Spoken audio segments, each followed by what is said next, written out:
Standard 10th chapter 4 ஜாமெட்ரியில் exercise 4.2ல வரையக்கூடிய இந்த practical geometry ஜென்ரலாக அது என்ன இருக்குது அப்படின்னு பார்ப்போம். கன்ஸ்ட்ரக்ஷன் ஆஃப் ட்ரையாங்கிள் சொல்லுவாங்க. ட்ரையாங்கிள் அப்படிங்கிறது இது 4 விஷயத்தை மையமாக கொண்டது. 3 டயகனலு, 3 ஆங்கிள், 3 சைட்ஸு, 3 ஆக்டிவ் இருக்கும். நமக்கு என்ன இருக்கும் அப்படின்னா அதில் கன்ஸ்ட்ரக்ஷன் ஆஃப் த ட்ரையாங்கிளை கன்ஸ்ட்ரக்ட் பண்ண சொல்லியிருப்பாங்க. கன்ஸ்ட்ரக்ஷன் ஆஃப் ட்ரையாங்கிள் அப்படின்னா என்ன அர்த்தம் அப்படின்னா அந்த டாபிக் எப்படி டிஸ்கஸ் பண்ணுவாங்க அப்படின்னா construction of a segment of a circle on the given line segment containing and angle theta. ஓகேவா, இதுதான் இதுக்கு இன்னொரு நேம். கன்ஸ்ட்ரக்ஷன் ஆஃப் ட்ரையாங்கிள் சொன்னாங்கன்னா அதுக்கு இன்னொரு நேம் என்னது?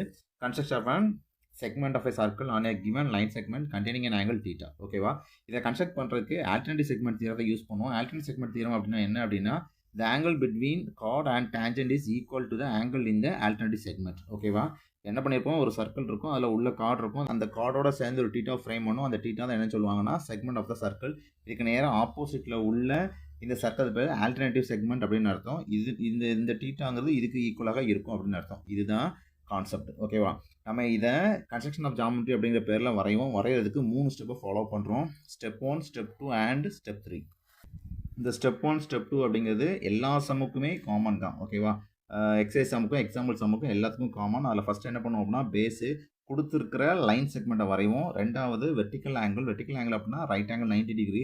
கொடுத்துருக்கிற ஆங்கிளில் பிலோவில் சம்மில் என்ன டீட்டா கொடுத்தாங்களோ அதை கீழே வரைவோம். அதுலேருந்து 90 மைனஸ் 90லேருந்து அந்த கொடுத்துருக்க ஆங்கிளை மைனஸ் பண்ணிவிட்டு மீதி வரக்கூடியதை மேலேருந்து டயக்ராம் வரைவோம். ஓகேவா, ஒரு ஆங்கிள் எடுத்து வரைவோம். இந்த ரெண்டும் ஜென்ரலாக common to all the sums in exercise 4.2 and examples. அதுக்கப்புறம் 3ஆவது ஸ்டெப் என்ன இருக்கும் அப்படின்னா கொடுத்துருக்கிறது சில சம்மில் மீடியமாக கொடுப்பாங்க, சில இதில் ஆல்டிடியூடாக கொடுப்பாங்க, இன்னொன்று பாயிண்ட் அந்த பேஸும் கொடுப்பாங்க. மீடியன் அப்படின்னா line segment joining the vertices and the mid point on the opposite side. ஓகேவா, ஆல்டிடியூட் அப்படின்னா line segment perpendicular to the opposite sides.